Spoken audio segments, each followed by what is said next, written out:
আজকে আপনাদেরকে আমি একটা নতুন রেসিপি করে দেখাবো। আমরা দেখুন সকালবেলায় সবাই ব্রেকফাস্টে কেউ আমরা রুটি খাই, পাউরুটি খাই, তারপরে বিভিন্ন ধরনের আমরা ব্রেকফাস্ট করে থাকি। কিন্তু আমি আজকে আপনাদেরকে দেখাবো মুগ ডাল দিয়ে একটা চিলা বানিয়ে দেখাবো। চিলাটা অনেক ধরনের অনেক কিছু দিয়ে করা যায়, যেমন মুসুরির ডাল, চাল, কেউ বেসন, বিভিন্নভাবে করে থাকে।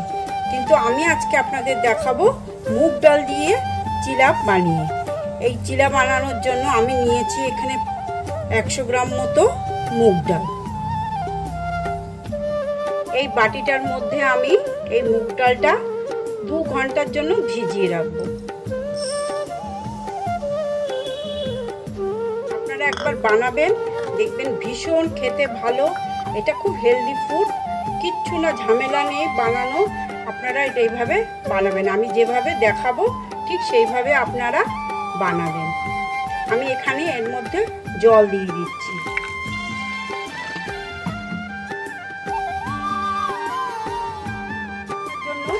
এই মুগ ডালটাকে আমি কিছুক্ষণের জন্য রেস্টে দেব। এই চিলা বানানোর জন্য লাগছে আমার গাজর, বিনস, 4টে কাঁচা লঙ্কা, 5-6টা রসুন কোয়া, আমন্ড বাদাম 6-7টা, আদা কুচি আর ধনে পাতা। আমি এইগুলোকে জিরি করে কেটে নেব এবং এই লঙ্কা, রসুন আদাটাকে আমি পেস্ট করে নেব। এই গাজরগুলো কুচি করে কেটে নিয়েছি, আমি এগুলো একটু ভাপিয়ে নেব। এই বিনসটাও এবার একটু ভাপিয়ে নেব।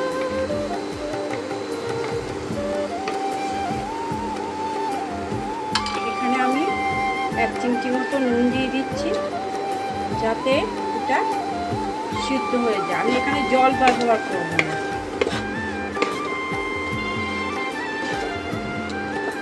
স্টিমটা একটু কমিয়ে ভাপিয়ে নেব। তার জন্য আমি 2 মিনিটের জন্য ঢেকে দিচ্ছি। ডালটা 2 ঘন্টার জন্য ভিজিয়ে রেখেছিলাম, সেটা দেখুন ভিজে গেছে। এবার আমি এটাকে পেস্ট করে নেব। এর মধ্যে আমি দিয়ে দিচ্ছি 4টে কাঁচা লঙ্কা, 4 কোয়া রসুন, 4-5টা আমন্ড বাদাম, দিয়ে দিচ্ছি আদা কুচি। এবার আমি এটাকে পেস্ট করে নেব। মুগ ডালটা পেস্ট হয়ে গেছে, আমি এবার এটাকে ঢেলে দিচ্ছি।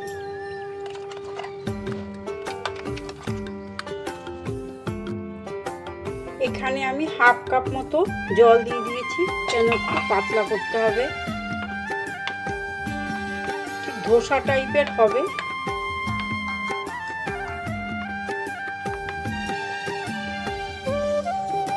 এখানে 1/2 চামচ মতো আমি নুন দিয়ে দিচ্ছি, 1/2 চামচ মতো আমি এখানে চিনি দিয়ে দিচ্ছি। একটু মিষ্টি ভাব না হলে ভালো লাগবে না। এখানে ধনে পাতা দিয়ে দিচ্ছি। এই গাজর আর বিনসটা আমি একটু ভাপিয়ে রেখেছিলাম, সেটা আমি এর মধ্যে দিয়ে দিচ্ছি। এবার ভালোভাবে মিশিয়ে দিচ্ছি। প্যানে আমি রিফাইন তেল দিয়েছি। ব্যাটারটা আমি এখানে দিয়ে দিচ্ছি।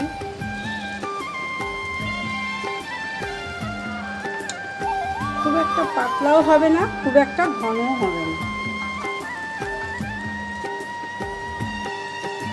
খেতে দারুণ হয়।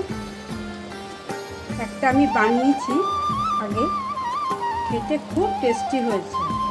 কিছুক্ষণের জন্য রাখবো। দেখুন 1 পিঠ ভাজা হয়ে গেছে।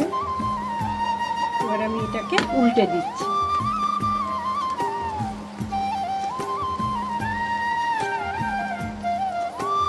এই পিঠও হালকা ভাজা হয়ে গেছে, এবার আমি তুলে নিচ্ছি। এইভাবে আমি সবগুলো ভেজে নিচ্ছি। এইভাবে চিলা বানিয়ে আপনারা সকালের ব্রেকফাস্ট বা রাতের ডিনারও খেতে পারেন। এইভাবে বানাবেন, সুন্দরভাবে পেটটাও ভরে যাবে এবং অনেক সময় রুটি না ভালো লাগলে এইভাবে খেলেও আপনাদের খুবই ভালো লাগবে। একবার বানিয়ে দেখবেন, ভীষণভাবে ভালো। আমরা এটা রোজই খাই।